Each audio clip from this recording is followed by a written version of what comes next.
Brosplay! Hey, welcome back to Fable time. Now we're gonna talk to this guy. Yeah, he's gonna let us in. What is up with his face? Is that another person's skull, or is that one of those tiny wobble guys? I'm pretty sure they use the skulls of their dead enemies. No, you're right. That's totally a hob. That's why. Is it? That would explain why. Yeah, that's a hob head. A hobhead? Hobhead? Hey, easy there, mate. Don't be getting in your hobhead. Can I fuck this guy up? Maybe. I noticed that it looks like they used the character model from the guards, and they're like, well, if there's a skull over half of his face, no one will notice that it's the same. I like how, what like nobody put on the back of the box. You know how it's like those bullshit, like, you know, masterpiece, fantastic, 10 out of 10. You know those quotes? Oh yeah. No one wrote, "Can I fuck this guy up?" Yes, 10 out of 10. Well, because that's the reason. Dude, if you're playing like Fallout 3 or any of those style games, that's your #1 question. Can I fuck this guy up? And I think games should allow you to fuck everybody up. Whoever you want. Dude, in the beginning of Fable, no, this is Fable. Oh, this is dark. I need to stop doing this. In the beginning of Far Cry games, you can just let that guy go. You can just like not play the game. What? Yeah, you can just end the game. At the start of a Far Cry game? Yeah, 3, 4, and 5. You can just choose to Or maybe it started at 4. But yeah, in 5, for sure. You can begin the game, and he's just like, the bad guy is like, you can just walk away from this, and then you can just press the button to walk away, and it just ends the game and gives you credits. What? Yeah. Dude, that's kind of revolutionary in a way, but also kind of dumb in another way. See, they make up for it because they didn't want you to think like this is the perfect fucking game, right? So at the end of the game, you cannot kill the bad guy, no matter what you do. No matter whether you choose to kill him or not, he does not die. He either escapes or you don't kill him. And you can't kill him in game. So you just can't get your fucking revenge. You can't get your comeuppance. Dude, that's like, sorry, which game is this? Far Cry 5. Okay, well in Far Cry 2, it's kind of like that too. Oh, really? The bad guy's the Jackal. Spoiler alert. The bad guy's the Jackal, and you go to him, and you guys decide to make a deal to take down the actual bad people. And so the Jackal comes to you and he says, all right, I'm gonna die. You're probably gonna die too, because we both have malaria. Oh. And then he says, all right, so there's 2 plans. One of us has to go and detonate this bomb, but there's no blasting wire, so you'll have to stand beside it when you detonate it. Yeah, couldn't have just maybe spent more time planning. Yeah, and then the other guy says, and then the other mission option is you have to go and like deliver a briefcase to a guy. And I was like, well, I definitely will take the one where I don't blow up. Turns out, does not matter what you pick, you get the same cutscene and the game ends. That's like Mass Effect. And then I went back to play it. The red, blue, and green endings. Yeah, that's exactly what it is. Except for you don't get red and blue. You just get the same cinematic. That's funny. Leon Gakumba, or whoever the fucking reporter is just standing there like a dope after an explosion goes off. And that's it. That's your reward for winning. Then, this is the best part about the game. Far Cry 2 goes on to explain what happened with the remainder of the conflict after your character dies. Mm-hmm. It's not a real conflict. They just put that stuff in there, and I started searching it. I was like, man, like what really happened here? Nothing. Nothing happened. This game is very much reminding me of Warcraft, which reminded me that I just watched the movie. Have you seen it? Yes, I have. It's really good. I don't know who fucking said this movie wasn't very good. It's actually very good. It's not amazing, no, but it was pretty good. Yeah. My favorite parts of the movie all happened at the beginning, which kind of was a downer. The scenes where Gul'dan is like sucking the souls out of hundreds of people to try and forge that gate. I thought that was badass. I thought any fight between 2 CGI characters was awesome to me. Yeah, just the amount of mocap involved. It was really hard to like suspend my disbelief anytime like a real person was fighting a CGI character. Excuse me. But any 2 CGI characters fighting was fucking sick. That's what it was all about, right? Yeah, oh yeah. And then fucking Lothar at the end, fucking crashing into the orcs with his griffin. The griffin just starts fucking people up, and he like takes back the body. I was like, damn, dude. Like, no wonder you're like the main character in the rest of the games. Maybe I don't even remember that well. Yeah, he goes in there and fucks people up. My issue with it is that it did not jive with what I read in Lord of the Clans, the discussion that we did. Right, but isn't that a different story? Because it even ends with like Thrall drifting down the river. Yes. As a baby. Yes, but the problem is I think they defeat Gul'dan, don't they? No. No? No. Okay, so maybe it is consistent. No, in fact, the people, like most of the people die. Huh, okay, yeah. so... And that's just because it's supposed to be the beginning of the fight, where the orcs come in overwhelmingly. Right, and his friend is Doomhammer, right? Orgrim? Ogrim Doomhammer? Oh, yes. Ogrim Doomhammer, yep. And Hellscream's probably in that, too. I don't remember Hellscream. He might not be. What's his name? Blackhand gets fucking eviscerated by Lothar. Blackhand? Yeah. He's got like a giant, like, spiky hand. Okay. Wait, is this, this is the one where there's a wizard, right? And the wizard betrays them? Not really. He's, like, infected by the Fel. Right. I love the idea of the Fel, man. I feel like that's a really cool aspect to that story. This, for anyone who doesn't know Fable, is your sister. This big guy here. What? No, it turns out your sister, who you didn't see since the beginning of the game, was actually the leader of the bandits, and she's blind for some reason. I just want to hear what he's saying.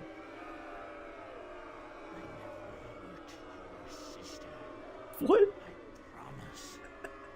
Yeah, I can't hear shit. I think he's begging for his life. No, though. he said take care of your sister. Oh, okay. So he says kill me. Yeah. See. So when you attack him, I love how he talks right over my head, like I'm not even there. He's looking like 1.5 feet above my head. But when you whack him, he's like, all right, well then let's fucking step this up a notch. And the boys join in. The boys! Which of course increases the frame rate by -10.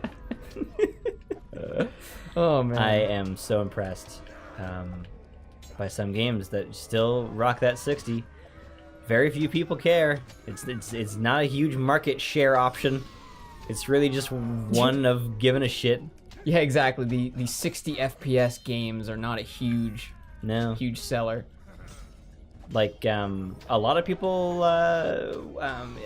top 10 videos, like Stone Mountain 64 does these YOLO whatever it's called. No, that's a different show.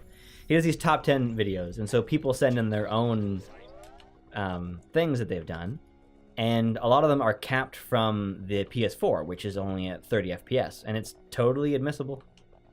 There's no stipulation about it being a 60 FPS thing, and people come back and watch it all the time. Nobody cares. Sorry, what's the issue with that? Maybe because the game's in 60.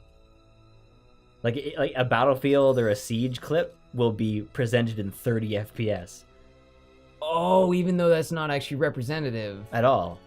In fact, it kind of makes it look better. Like, it actually makes you look like you're a much better player, because you can't see shit. Well, the less frames you have, the less moments of input. You can't get a video game to do something between frames. It has to react within. Essentially, if you want to refer to it as a tick, each tick is 30 ticks in a second. You can only react within those 30 ticks.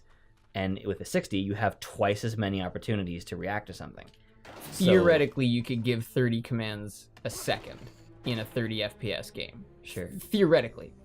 Which means in a 60 FPS game, you can literally give double the commands. Right. Theoretically, in a second. Well, you're receiving double the information. And it's amazing when the frame rate is higher in a cinematic than the game. And you're like, oh, this game's gonna run well, and then it doesn't. Or I just downloaded a free-to-play MMO called Terra, and all of the cinematics are like 24 frames a second. Your character's loading screen is like honestly fucking 20 FPS, and I'm like, this is gonna be horseshit. And the game runs at 60, and I'm like, huh? Like character selection menu? Yeah. Like the menu where your character comes out and does a fucking wiggle, it's like loading at like 20 fucking frames, and I'm like, what is this? That is highly unusual. I've never seen this, and then the game runs well. I'm like, okay. Yeah. But then they do this thing, and I can't believe how many people don't fucking care about how their game starts. Why would you begin your game by having a character touch a tree? Or harvest a plant? Or talk to a guy to talk to another guy? Why is that the beginning of almost every fucking MMO out there? At least WoW, it's like you begin and you're like surrounded by enemies, and there's like a quest giver, and he's like, go and kill 10 of these things. Because they knew that's what people are here for. Fucking kill stuff. Fight things. Get stuff. Your first mission in WoW and your final missions of leveling are very similar. Yeah. Very similar. I like that consistency. I never really thought about it, but I like that. They want you. They know that this is what you want is to fucking Mao. Sorry, you wanted to play a game in which you get to be a cool guy who kills enemies? Why would you want to do that? No. Wouldn't you prefer to just walk around and touch trees, brother? Yeah, that's the first thing in Terra. The first thing you do is a quest giver, and I'm like, cool, quest giver, it makes sense. And he's like, go and gather something from that tree. And I'm like, okay.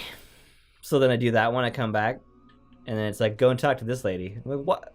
Why? Why is this the introduction to the game? Why would you begin with things that aren't the game? Unless this is the game. And what's funny is that Terra is actually a game that is supposed to like bring the action RPG, or the action part of RPG out, right? It's like dodging mechanics and using blocks and stuff like that. So like it's a game about fucking action. And you don't begin with action. That's not ideal. And it's like, and then I was watching fucking someone play in a Scooby-Doo game, and it spends like 5 minutes fucking trying to explain why Scooby-Doo is here. You don't have to explain that. If someone buys a Scooby-Doo game, they want to play a Scooby-Doo. Fucking let them do it. Let them fucking play the game. Why do you have to explain why we're here and what the purpose of the character in a swamp is? They're a fucking crime... spooky gang guys. They go and they do stuff. Of course, they're in a spooky swamp. I think what people forget is that a video game is not like a movie where the motivation has to be spelled out. Right. The motivation behind the game is to play the game. Right. A good example, you remember N+? I do. There was no storyline. You had no fucking clue where this ninja came from, where he's going, but it doesn't matter. You recognize that squares are something you want, well, and that if you fall, you die. Here's the game. In Dark Souls, they're like, find the fucking whatever, sisters of something, or find the fire or whatever. But like, nobody gives a shit. They want to play the game, so they move forward. Hollow Knight took it even further, or took it back. And they give you like a little cinematic that like gives you like a sense of like the world you're in, but they don't really tell you what to do. You just go forward because that's just what you do in a game. And I think that like here's something that I've gone over like 100,000 times, and I'm never gonna stop it. I hate it when a game begins by telling you which fucking stick it is to move, unless it's like an unusual control scheme, right? The person who has to be told the left stick is how you move is not in the demographic of people who want to play your game. Generally, yeah. They're here to play. So they probably have a general idea. And if they're going to stop because nobody told them which buttons would make anything happen, and if they quit without touching the controller, that's not who you should make games for. Yeah, that's just too damn bad. Now, I'm not asking people to make games for me, because I have a really, like, narrow field of things that make me happy. The fact that any turn-based games have made me happy at all is amazing. So, like, Darkest Dungeon and Hearthstone, it surprises me that I like them at all. But for the most part, I have like a general like group of things I like to play. I either like to play fast, twitchy FPSs or slow, thoughtful like melee games. That's basically all it is. It's part of the reason that I care very deeply about empirical reasons for reviews.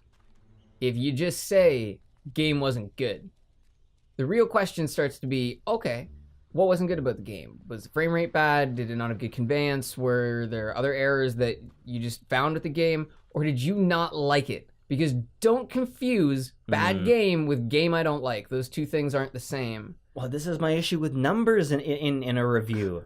Yeah. COD 4? Yeah. The gameplay in COD 4 is like a 7 out of 10. It's pretty basic.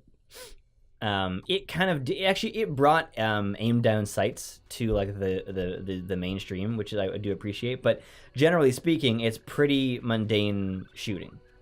But all gillied up is a fucking 10. And if the game was like that, and there was nobody following you, and you had to actually stealth your way through the whole fucking game, it would be like a 10 out of 10. So how do you numerically represent that gameplay? You give it a 7.2 with No. a little asterisk. No. And then under the asterisk, you write in, would be a 7, but gillied up good. No. equals This is what I 10. mean. Like, you explain it. That's what I mean. You explain it. You say, all gillied up is the finest example of how shooters can operate and how great this game would be if it allowed you to do stealth and then rewarded you for it, but also allowed you to go all out and make it much harder when you don't do stealth. However, the game does not do that, and it's one reason why I can't say it's my favorite game or whatever. To follow that up with a number kind of makes it sound like you just didn't even put a lot of time into how you explained it. Like, the number is like too long didn't read. Like, Well, you put it really well when we did the discussion of the road. You said, so I said overall, I'd give it, and I was about to put a number to it. And you said, you just spent 2.5 hours explaining it. yeah, Why ruin it by putting a number on it? And I think that's the way to think about it. right. The number doesn't necessarily give value to the review. The value in the review is those nitty-gritty things you were talking about. Well, and Donkey's made a fairly viral video at this point about game critics and how they'll say, you know, the worst entry in the series yet, 9 out of 10. It's like, okay, so what? The rest of them were all 9.1s and higher? Is that what you're saying? Like, the wording doesn't really go along with the number you gave it, and I just don't think numbers are good for that reason. I think a number can... Numbers are great, actually. I fucking love rigidity of numbers. I love how you can get a general sense of how successful something was by like a Metacritic score. Not specifically a Metacritic. What I mean is like a compiled score system. You know, like Rotten Tomatoes, that kind of thing. Where you can get a general sense of how a lot of people felt using a number. I just don't think it should be a specific thing for one person to say, I give it a 7. What does that mean? It's on par with everything else you gave 7s? Yeah, and that's the ultimate problem, is that really it should be out of 100. Yeah, And I even mean, at yeah. that point, are you, like, how precise can you really be? Did you just make that guy your friend? Yeah, so he offers to come with you to search the rest of this place, and you get options at the end. You can either choose to just put him in the child's place so that you don't have to fight for the kid. You just say, well, I've got this perfectly good thief right here if you want to take him instead. Perfectly good thief. And it's weird because he's a bandit, which means he's not a good person, but you get good points for allowing him to come with you and saving him, and then you get evil points for offering him up to the magic lady. So just to me, it does seem a little weird. It's like Twin Blade. He's this horrible bandit and is probably going to continue to do bad things, but you get evil points for choosing to kill him and not taking the higher road. There's a lot of people that would have the same argument that they have with Batman, where it's like, yo, motherfucker, if you killed a bunch of people, you'd reduce the number of killers in the world. It's like, yes, you want to take the high route and you want to not murder someone in cold blood, but he's about to go murder people in cold blood, so at the end of the day, I don't know. That's interesting that you bring that up, because I watched a guy talk about, he's a comic fan, and he talks about Batman and Superman and how they're usually depicted nowadays. And it's generally based off of only a couple comics. Like the modern day film Batman is basically just the Dark Knight Returns mixed with like a couple other really dark comics. The Dark Knight Returns, is that what it's called? Is set like way in the future, where Batman's been retired forever, Robin died years ago, and all of the villains in the world have become way worse because Batman's not there to put people down. So he comes back from retirement and realizes that these new criminals are way harder than the old ones, so he starts fucking killing people. That's where like this version of Batman comes from, especially the Ben Affleck one. The Ben Affleck one is like, oh, sorry, did I kill you? My bad. He fucking blows up cars and runs people over and shit, and like stomps on vehicles with his car. Like he straight up kills people. He doesn't just leave them to die. He straight up kills them. Yeah, no interest. And then I don't know what comic Superman is often depicted as, but he's like a god. This new Superman is a god, and in Justice League, he's like a very human character, and that's kind of the point. Is that he was raised by people. He doesn't believe he's better than them, and in fact, he's always wanted to be part of them. So like, there's a moment in Justice League where these kids are like gathering around Superman, and he like stops to say hello to them, and like is like a nice dude because that's who Superman is. He is a godlike character, but doesn't feel that way about himself. That's what's so cool about him. That's what's supposed to be so good about him. And now this new one is like a very overt Jesus reference, where he's just like this creature who's like, I am above you. Do not follow me. It's like, it's silly. I did appreciate certain aspects of how helpless it made the people feel. Like the scene where he's talking to the guy and he's like, listen, and he just breaks open the cuffs that he's wearing. Oh no, I love all of that. I love his arrogance with the army. I love I love before he's Superman, when he just keeps traveling and just has to keep leaving because he's such a great dude. I fucking love all that shit. But the way his character acts with other people, he's so like above them. And then like he says he cares so much about his people, and then he just straight up murders Zod. Like he didn't have to do that. It wasn't like either let him kill all of humanity or kill him. You could have probably found a different way. You didn't really try very hard. You kind of just punched him around for a while and snapped his neck. Yeah, that's a very good point. He's like one of the last people of your species, and you just fucking murdered him. That's all right. God gets to murder people. Yeah. That's the deal. All right, thank you for joining us. Next time, Moonlit Tunnel or whatever.